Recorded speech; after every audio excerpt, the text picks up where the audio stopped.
Social media না থাকলে আমরা কখনো জানতেই পারতাম না আমরা আমাদের বরকে এত ভালোবাসি। কথাটা শুনে একটু অবাক লাগতো তো। আমরা বলতে শুধু আমি নই, কিন্তু তোমরা বা বাদাস যে বউগুলো আছো এখনকার জেনারেশনে, তাদের সবার কথাই বলছি। সোশ্যাল মিডিয়া না থাকলে জানতেই পারতাম না এত ভালোবাসা, এত ভালোবাসা মানে কি বলবো। তো যাই হোক, কথাটা কেন বললাম সেসব কথা পরে যাচ্ছি। আগে কিছু কথা বলি আর কন্টিনিউ ভিডিওটা দেখো। আশা করি তোমাদের মনের মতো একটা ভিডিও নিয়ে এসেছি। তো কিছুদিন আগে, মানে কিছুদিন বলতে 2 থেকে 3 দিন আগে একটা ভিডিও বানিয়েছিলাম, যেই ভিডিওটা আমি কল্পনাতেও ভাবিনি যে এতটা ভালোবাসা পাবো, এতটা এতটা। সেই ভিডিওটা কিন্তু কিছু কিছু মানুষের জন্য অবশ্য বানিয়েছিলাম, কিন্তু সবার মনে যে এত বড় একটা জায়গা করে নেবে, যার জন্য হাত জোড় করে অসংখ্য ধন্যবাদ সবাইকে। এবার আসি মেন কথায়, যে কথাটা আর কি বললাম। কথাটা বলার কারণ, যেহেতু ফেসবুকে বেশ কয়েকদিন ধরে ভিডিও করছি, তো ভিডিও করার মধ্যে অনেক বান্ধবী বন্ধু আছে আমার ফ্রেন্ডে। তো সেখানে একটা বান্ধবী বলতে গেলে সেই টিকটক থেকেই তাকে মোটামুটি চিনি। তো সে মাঝে মাঝে কিছু কিছু পোস্ট করে, এত দারুণ দারুণ লিখে লিখে পোস্ট করে না, কি বলবো। তার লেখাগুলো সবসময় মন ছুঁয়ে যায়। হঠাৎ করে কালকে একটা লেখা আমার মনে এতটাই লাগলো যে এই যে কথাটা তোমাদের বললাম, যে আজকাল ভালোবাসা সোশ্যাল মিডিয়া না হলে জানতেই পারতাম না এত ভালোবাসি আমরা। আমি, তুমি, প্রবাসীর বউ বলো, ফৌজির বউ বলো, বা আদার্স বউগুলো এতটা ভালোবাসি বরদের। কেন বললাম, যে ধরো আজ আমার বিয়ে হয়েছে 6 বছর, অনেকের 5 বছর, 2 বছর, আবার অনেকে 10 বছর। 10 বছরের উপরে আমি যাব না, কারণ তখনও মানুষ যে ভালোবাসতো তাদের বরকে ঠিক জানা ছিল না, কারণ তারা তো সোশ্যাল মিডিয়াতে অ্যাক্টিভ থাকতো না। তাহলে কি করে জানবো বলো তো।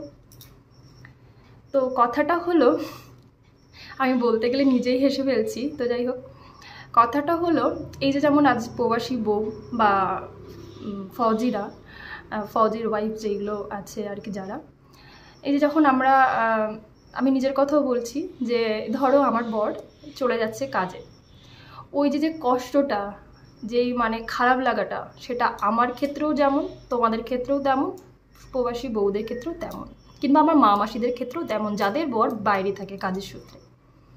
তো সেখানে আমরা কি করি, কান্না করে আজকাল ভিডিও করছি, অনেক সময় লম্বা লম্বা ভিডিও করছি ইউটিউবে। কত কি মনের কষ্ট আমরা তুলে ধরছি এই সোশ্যাল মিডিয়াতে।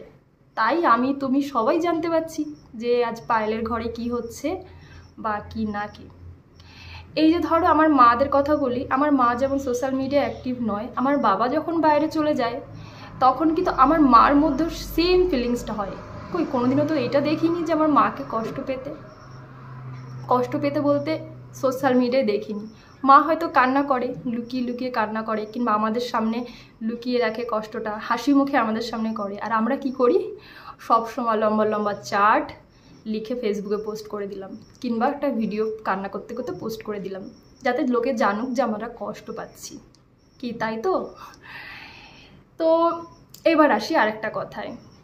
কখনো তো তাদের নিয়ে কখনো কথা বলতে দেখিনি, কোনো ফৌজি বউকে কিংবা কোনো প্রবাসীর বউকে।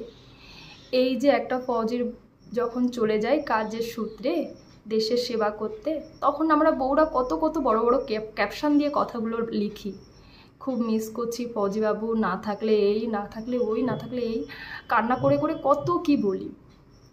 একবার ভেবে দেখো তো, এই ফৌজিটাকে বানিয়েছে কে? আবার আমার শাশুড়ি মা। আমার শ্বশুর আজকে 18টা বছর তার পিছনে খেটেছে বলেই কিন্তু সে নিজের মতো করে 18 বছর পরে গিয়ে চাকরিটা পেয়েছে। তাহলে এই ফৌজি হওয়ার সবচেয়ে বড় অবদান কার? আমার শাশুড়ি মার। হ্যাঁ, সে তো আছে, নিজে থেকে খেটেছে, নিজে থেকে না খাটলে তো অবশ্যই অন্য কেউ জোর করে তুলে দিতে পারে না। তো সেখানে তো কখনো দেখি না তাদের কষ্টের কথা বলতে। কখনো কি দেখেছো তোমরা? কখনো দেখোনি, কারণ তারা সোশ্যাল মিডিয়া ব্যবহার করে না। আমার বর যখন কাজের সূত্রে বাইরে চলে যায়, বা তোমাদের বর, তখন কি করি আমরা বলো তো? কান্না করে করে কত কি ক্যাপশন লিখি। ওই যে বললাম, অনেক ভিডিও আজকাল করি। 10 বছর আগেও কিন্তু ফৌজি ছিল এই দেশে, তাদের কিন্তু কখনো ভিডিও দেখা হয় না। তো আমি আমার শাশুড়ি মার কথা বলছি, আমার মার কথা বলছি। তো যখন আমার বর কাজে চলে যায়, যেই কষ্টটা আমার হয় ঠিক অমন কষ্টই কিন্তু আমার শাশুড়ি মার হয়। কারণ তার একটা হৃদয়ের হাব, তার ছেলে যেমন আজ আমার ছেলে আমার কাছে যেমন, তার ছিল তার কাছে তেমন। সে কিন্তু বন সই দিয়ে দেশের জন্য ত্যাগ করেছে। আর কারোর ছেলে তো 3 বছর 4 বছর তার মা মুখ দেখতে পায় না, কই তাদের কষ্ট তো হয় না কেন? তারা সোশ্যাল মিডিয়া দেখাতে পারে না। আমরা তো সোশ্যাল মিডিয়ায় বিশ্বাসী।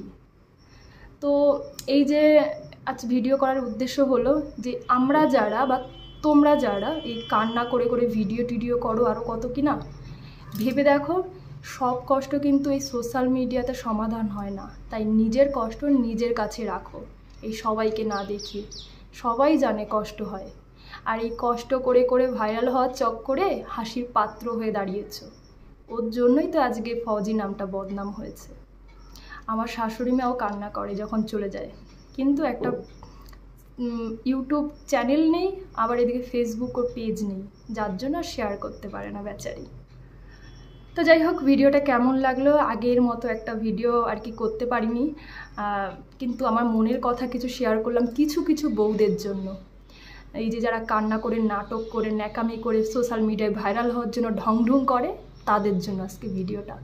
সবাই গায়ে মাখবে না। আর ভিডিওটা কেমন লাগলো অবশ্যই জানাবে, কমেন্ট করবে। আর অনেক অনেক ভালোবাসা দিয়েছো, এভাবেই ভালোবাসা দাও। আর কিছু চাই না তোমাদের থেকে। চলো টাটা।